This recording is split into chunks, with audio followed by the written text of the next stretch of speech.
All right, so we have a pretty good crowd here that's online, and we're so thankful to have you. Just to start things off, I want to introduce myself. My name is Brett Kisker, and I'm the Executive Director of the Northland CAPS organization here in Kansas City, Missouri. I'm also a member of the Northland Education and Business Alliance, or NEBA. And NEBA is a network of education and business organizations, and our purpose, our vision is to promote and provide business-driven educational opportunities for you because your audience, the audience here, you're our next generation of business leaders. And I'm going to be the host during the session, but I'm not the most important person here. In fact, we have two really important people here to talk to you today. We do have two other NEBA people in the background that are helping out. So Adam Jelinek, who you can see on the screen waving, he's going to be moderating the Q&A area at the bottom of the screen. And we also have Julie Lewis here from the Clay County EDC that's kind of helping things out in the background.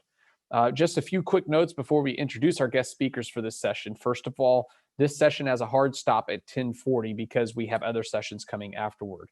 Our industry experts here are going to begin by sharing the professional history and some insight they have into what it's like to work in the field of technology here in Kansas City. But we really want this to feel more like a conversation. This is our third session today, and it's been great so far because at the bottom of your screen, you should see that there is a Q&A button that you can use. And we encourage you to use that space to post any questions you might have at any point throughout the session. We might not be able to get to them all, but we're going to do our best. And when the session ends, we're going to have a very short survey for you to take, but because we want to get feedback and make sure that we're doing things well and we can host events like this in the future. And last but not least, I want you to understand this session will be recorded, so you'll be able to watch it online in the near future. So with that in mind, it's time to get started. And if you don't mind, speakers, if you want to unmute, we're going to have them introduce ourselves. Kevin and Dionte here work in technology-related careers and businesses here in Kansas City, and we are thrilled to have them. Dionte, if you want to start and introduce yourself, we can get rolling. Yes, my name is Dante Upshaw, and I work for Synetic Technologies, and I am a sales floor manager. Our company, what we do is we take, we're ITAD company, so we take all assets that are decommissioned from all organizations, schools, blah, blah, blah, a lot of them.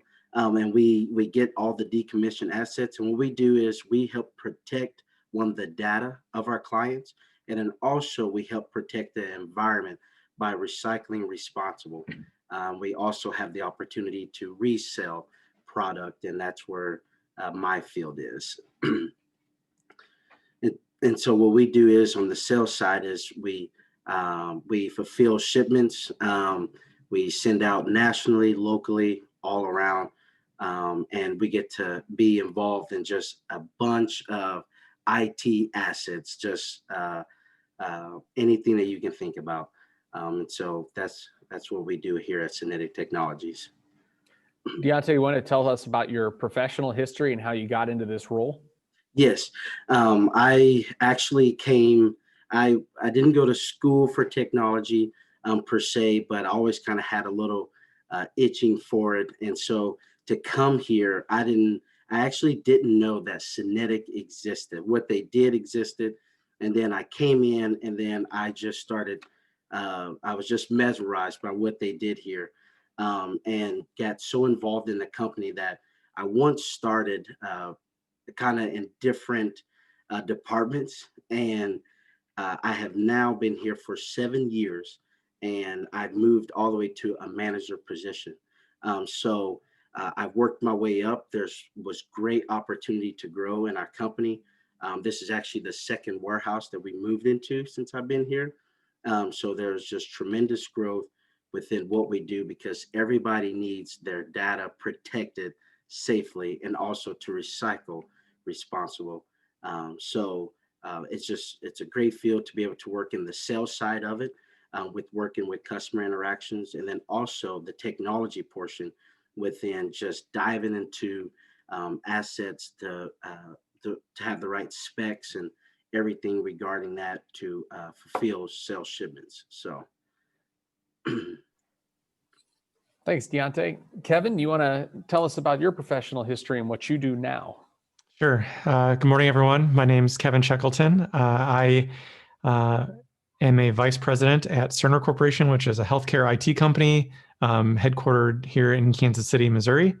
I Started at Cerner almost 19 years ago as a software engineer, writing software every day, and have worked my way up over the years to move in a variety of different capacities at Cerner, to where now I'm responsible for our group within platform engineering that basically derives the direction and the technology roadmaps for all of the core platforms and software that Cerner's software is built on top of.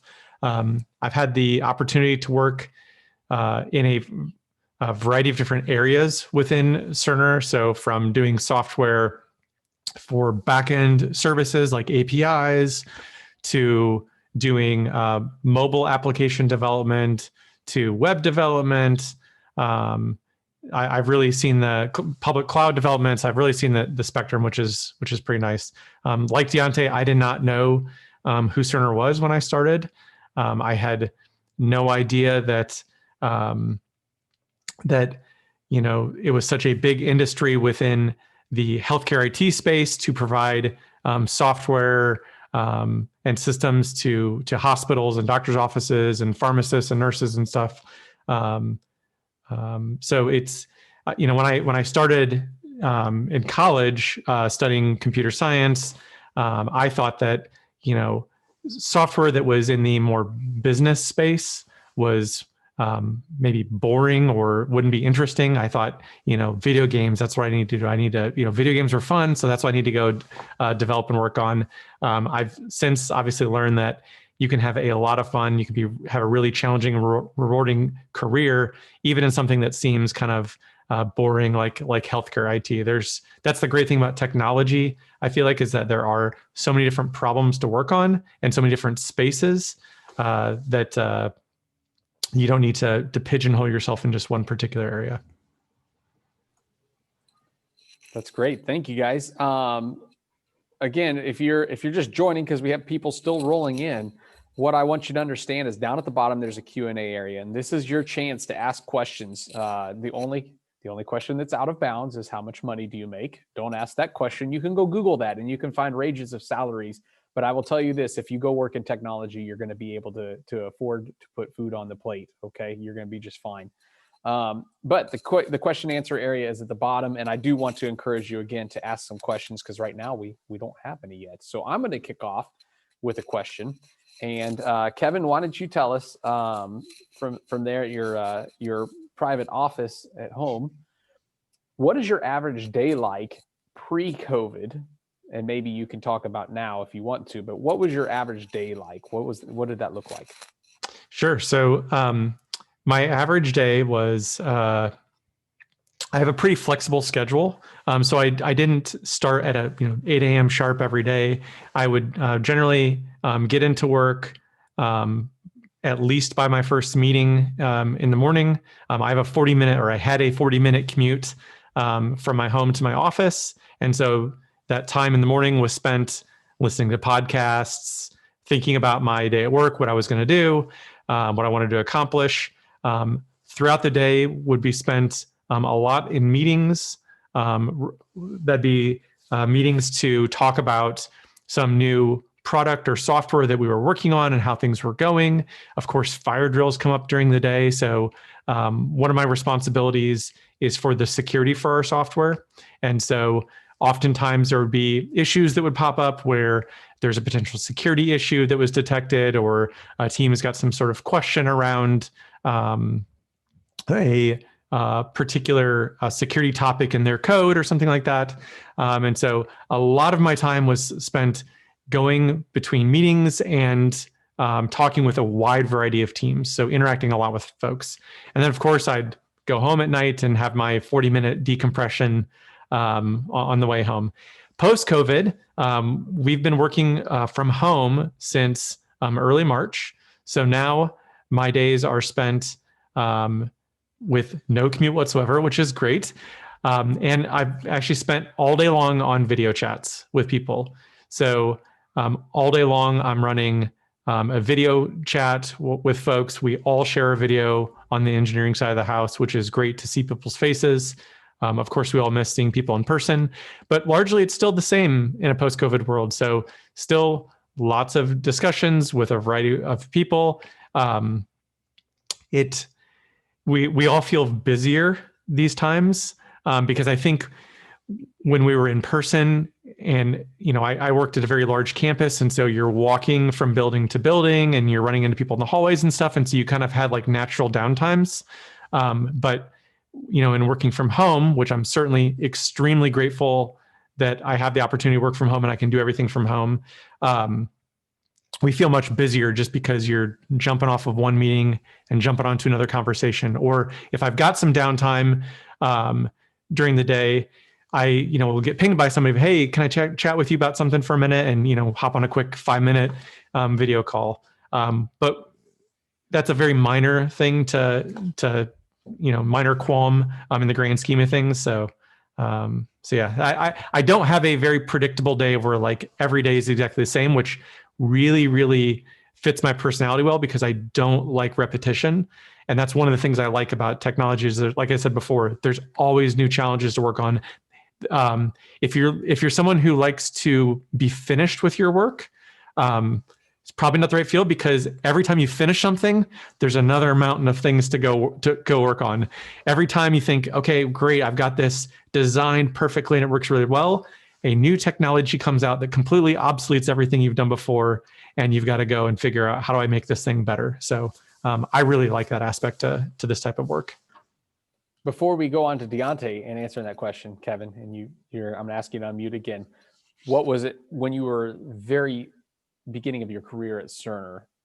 What was that day different? Did you spend a lot more time on a computer or with code? Or because you're talking a lot, which I think is fascinating, you're talking a lot about how important it is to work with other people in the career of technology, how important that is. It seems to be popping up as a theme. So was it different when you first started?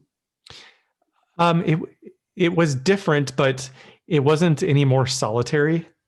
So one of the stereotypes is that people who work in technology, and specifically on the software side, well, I think maybe just in generally, that they're all introverts. They don't like talking to people. They don't want to interact with people. That you will certainly find people like that, but I think you will find people like that in any field. I do not think that you would be successful if you wanted to never talk to anybody and you thought that I could just hold myself off, throw up my hoodie and just work. When I started at Cerner as a software engineer, certainly I had less meetings and I had more kind of focused time on a single task. I wasn't multitasking as much. But after writing, in writing my code, I would have all sorts of questions from my team members. And so I'm constantly asking them questions about things. When I finish with a particular feature I'm working on at work, we would then have a code review in which the whole team gets together and reviews the code and points out of, hey, did you consider this? Or it looks like you maybe missed an edge case here. Or, hey, I've never seen anyone do something like this. That's great. We should take that same thing that you did there and apply that to the rest of the team's code in, future changes. Like there's always that interaction that you have with the team. The only probably big difference, like I said, in that focus time, but also when I started at Cerner, my interactions were mainly with my team and maybe a couple ancillary teams. As I've moved up and grown, my network is far wider, and I don't work with just a single team. I work with a lot of different people across many different organizations, which has been really rewarding. Thank you. Dionte, what is your average day like? And then we have questions starting to pop in, and Adam's going to start taking over the Q&A. All right, my typical day. So unlike Kevin, I'm sorry for this, but my drive is about 10 minutes. So it's very short and quick. I love it because where I live is so close to this Northland area. So it's awesome. So we do have set hours. Monday through Thursday is 8 to 4:30. And Friday is 7 to 3:30.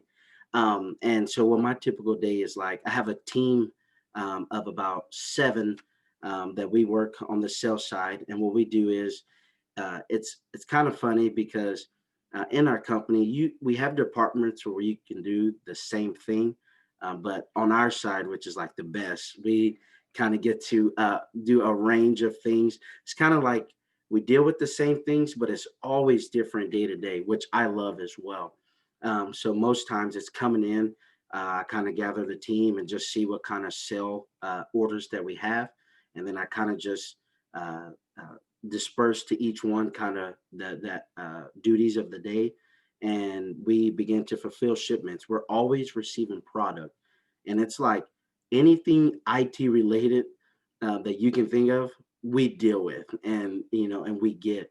And so they send the product over to us, and based off what we have, we begin to take inventory of that product, and we begin to send it out to our customers and work on those sales.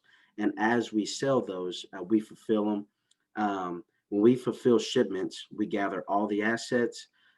We get the details, the specs, because everything has a processor, hard drive, RAM. Pretty cool. We get to deal with all that. So just making sure everything is fit to the invoice, and then we begin to we scan on an Excel file. We upload the ticket through a system that we have, and then we begin to stack and wrap and do that. So we kind of get an interaction of all. I get to interact with customers, my team, and then I also get to have the technical part of it as far as making sure what we're sending out is exactly what the customer has paid for. So it's a variety, and it's always moving parts.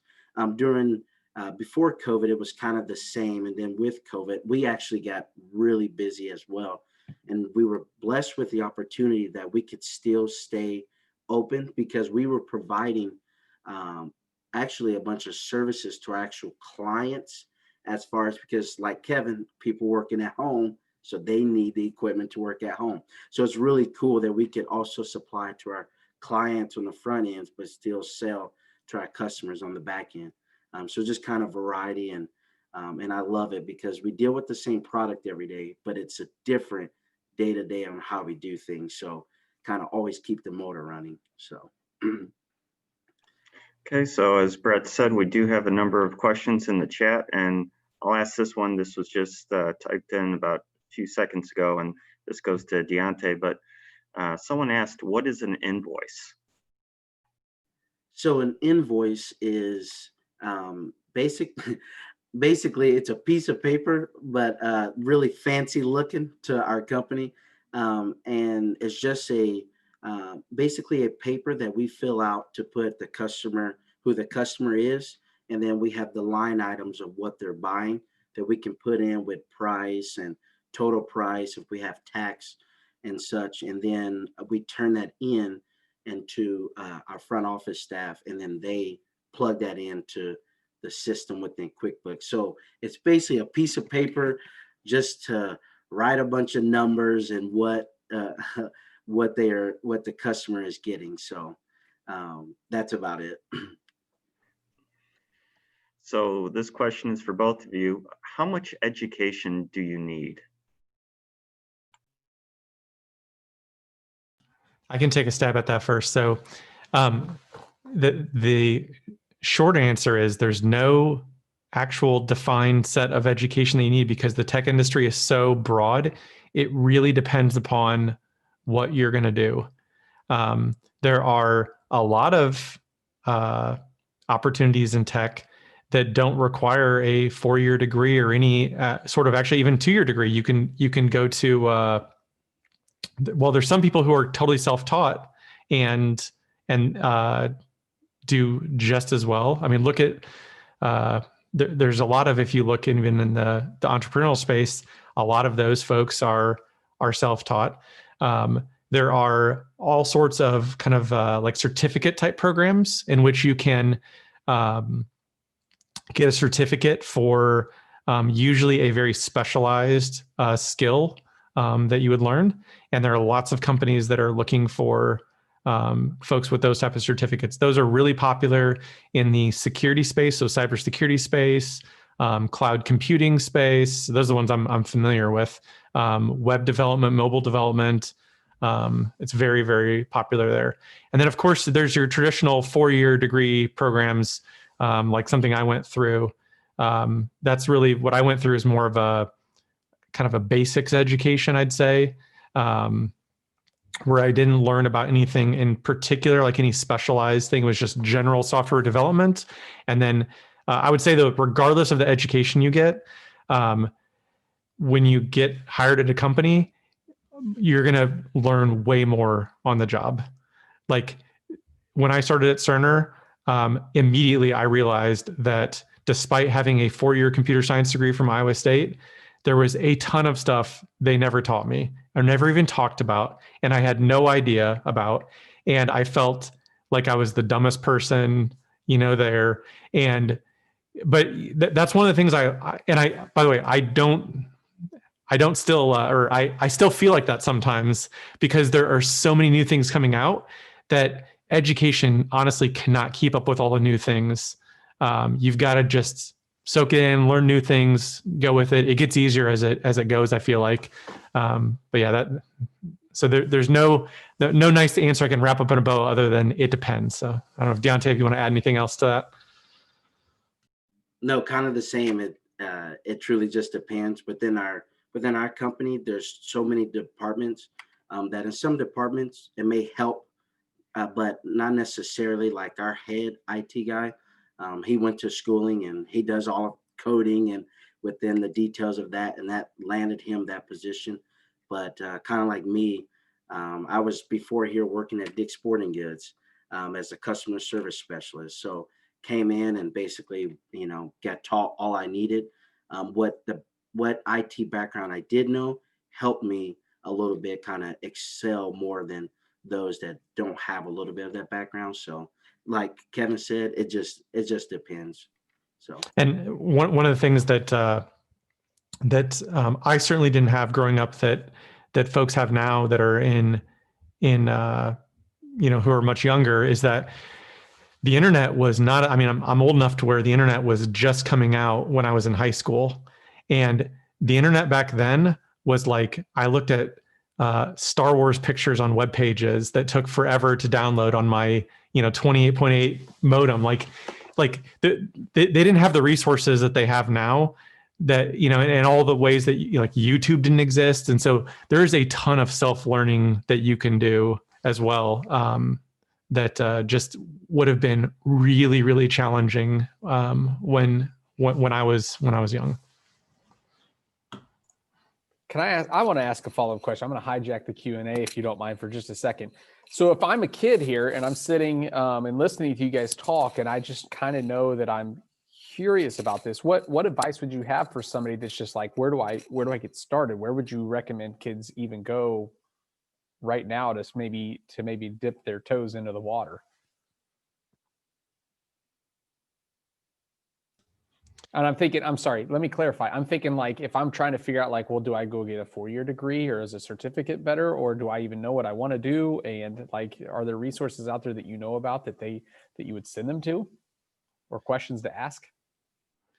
So I know, I'll plug Northland Caps, not because your background is reminding me to, Brett, but organizations like Northland Caps, which provide high school students with an opportunity to get an internship potentially. So the Northland Caps has a technology strand that students interested in technology can get involved in that program and get, interview and get an internship with a company locally that's working in the IT field, so they can get a feel for it. Speaking for myself, I went into the traditional 4-year degree because I was always interested in computers growing up, mainly video games. And so I was like, well, I'll make video games. And so that's why I went down that route.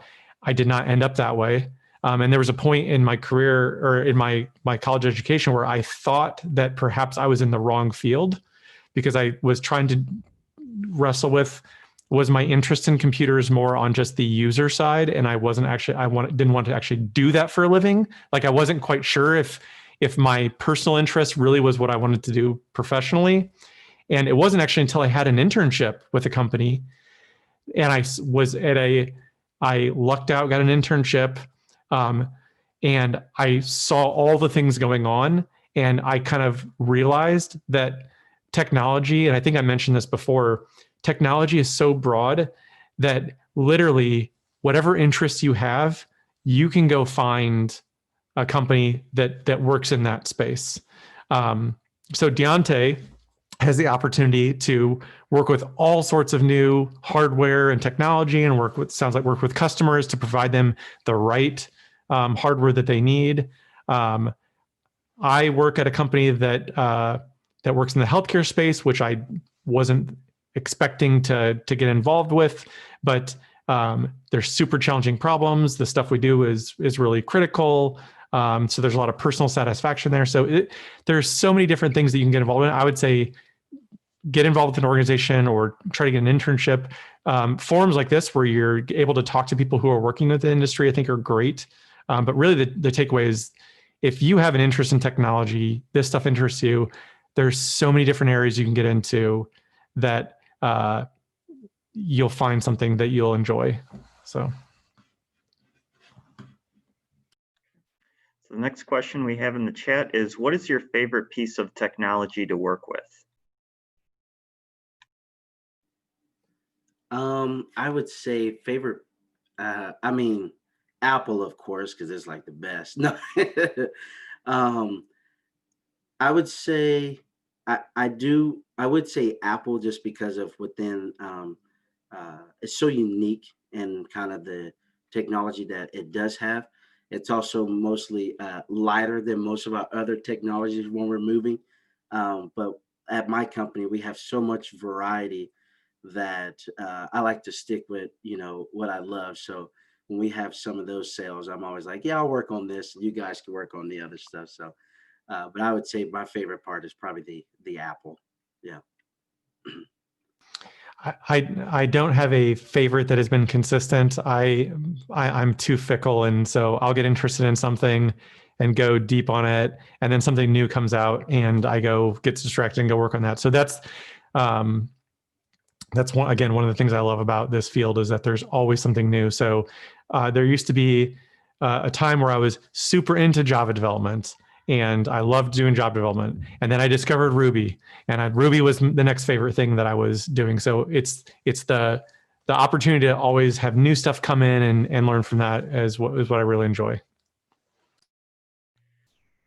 So how many hours do you typically work in a given week, or even a typical day?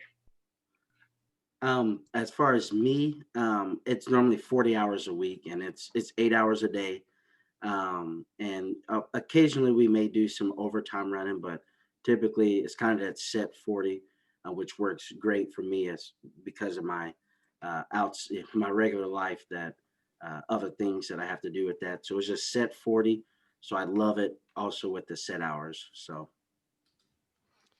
I've got a different set of hours. I don't have a 9 to 5. I definitely work more than 40 hours a week. I always have, not because anyone expects me to. And I don't think that my experience or how many hours I work is indicative generally. I don't want to scare people off. Little side note. My father had a very demanding job, and I always thought that I would find a job that did not work so many hours, because I just thought I didn't like that. Which is ironic that I wanted to be in the video game industry, which, if anyone knows anything about the video game industry, they are actually the notorious for having the most hours and all those crunch times and stuff like that. So anyway, I end up working a lot of hours now, not because, again, anyone asked me to. I just, like I said before, I feel like there's always a lot of work to do. It's actually been more challenging working from home, because you don't have that clean separation. So I actually work more hours than I did previously, because that time that I was commuting and not working, well, guess what? Now I'm just working because Deonte's got his 10-minute commute. I've got my 30-second commute from my my other bedroom to here. So it's despite though working a lot of hours, it's not I'm not saying oh, I wish I didn't work so many hours. I really enjoy the work I do. Otherwise, I would go find a different job. I'd go do something else. But I'll just say that I don't, while certainly there are parts of the tech field that you could work a lot of hours, certain amount of time, that is certainly not the standard by any means. So, and I work with a lot of people too at work who work 40 hours a week, every week. And that's totally cool. So what's your favorite part of the day? My favorite part of the day is, I would say, I don't necessarily know if I have a favorite, but what helps the whole favorite of the day is a part of that I get to work with great people, and it kind of makes the days go by pretty quickly. And if I had to choose, probably fulfilling the customer's order at within the orders of each day is probably the favorite, just because you feel accomplished in what you did and what we did, and it's just a great feeling to have, knowing like we was able to fulfill it in the time frame that we was able to, and just see the satisfaction that the customer has. And then a little side note I had saw in one of the questions, we work different hours on Friday because our CEO is pretty awesome. So he wants to give us an extra hour of the day on Friday for the weekend. So just a side note there. I wondered about that different hours on Friday. I was like, man, I don't have different hours on Friday. So my favorite part of the day is generally really early in the morning, just because I like to take a look at what I'm going to, what's today going to hold? What am I going to do today? People are generally not early risers, at least the folks I work with. And so that's an opportunity for me to really get a lot of focus time, which is like the most important thing for me right now.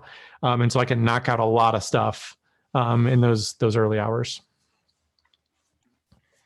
Also, if you have any tips on how to get shorter hours on Friday, let us know, okay? So another question we have in the chat is, are you guys happy with the career choice that you chose? Okay, I'll start off.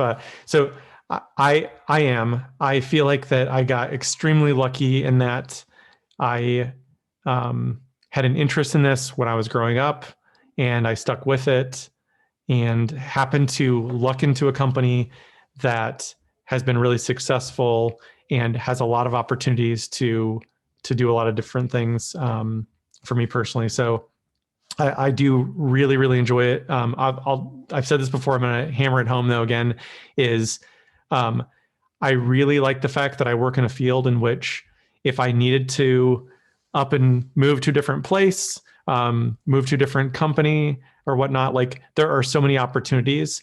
Even though I've worked in the healthcare IT space for nearly 19 years, all the skills that I've learned are not specific to healthcare at all. And in fact, if I were to ever look at another company, I definitely would not go to the healthcare space. I'd want to go to some other IT company, just because I want, something, a totally different space. So I'm really happy with my choice.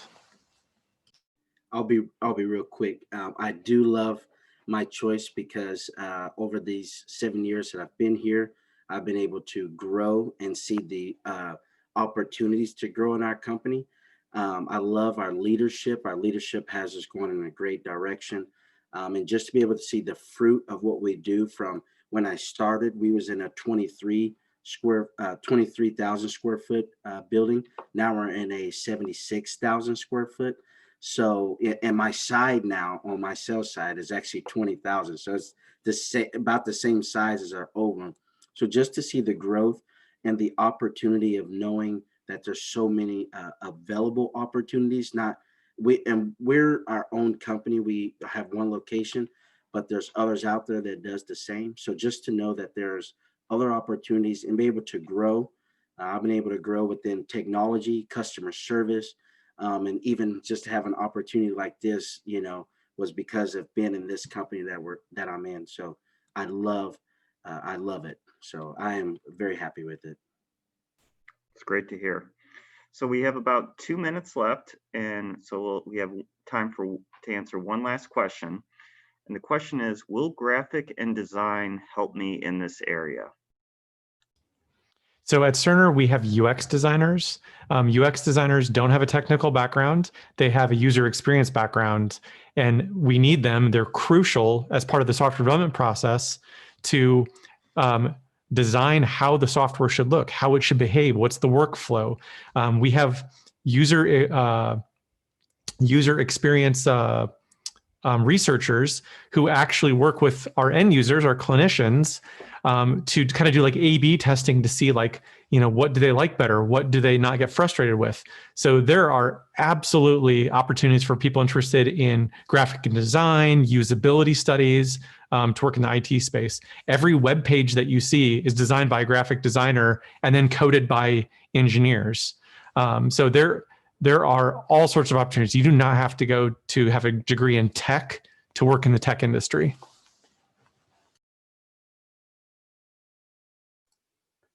All right. So we have 1 minute left. So we basically are out of time for today. I want to say, from my standpoint, just hearing what you guys were talking about, I find it so fascinating. And I hope that the people that are listening at home understand that, like, you guys are humans. And I think that that is the best part of what you're saying here is you're a human being that works in technology, and you get to be yourself. You get to be your own personality. You don't have to change who you are in order to work in this career field. And I think that that's so important, that the kids at home get to hear that as well. And that there are all sorts of opportunities, so that whenever they do go start exploring, which I would say that's the number one takeaway I would tell the kids here is go explore. That when they find out if they love coding, go that direction. If they don't love coding, but they love something else, go that direction, and get into these fields and experience these things so that you understand the kind of opportunities that wait for you. I think it's such a powerful message. And so I'll kind of wrap up with that thought, but it's time to go. We have another session that I have to stop and prep for in 5 minutes. So I want to thank our guest speakers today. Kevin, Dionte, thank you so much for coming and giving up an hour of your time. I know it's really valuable.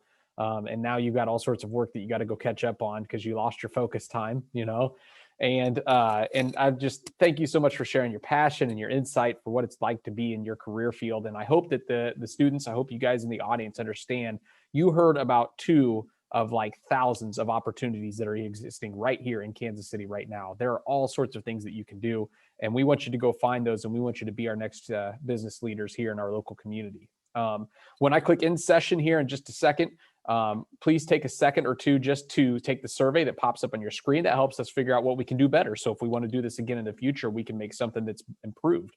That's really going to help us out. And if you have any more information that you want to find later on, these videos will be posted on YouTube, and you can go to NEBAWorks KC, NEBA works.kc.org, to find any of this information later on. So with that in mind, thank you again to the guest speakers. We appreciate your time. You guys were awesome. Thanks you for being rock stars for us. And for everybody, have a wonderful rest of your day.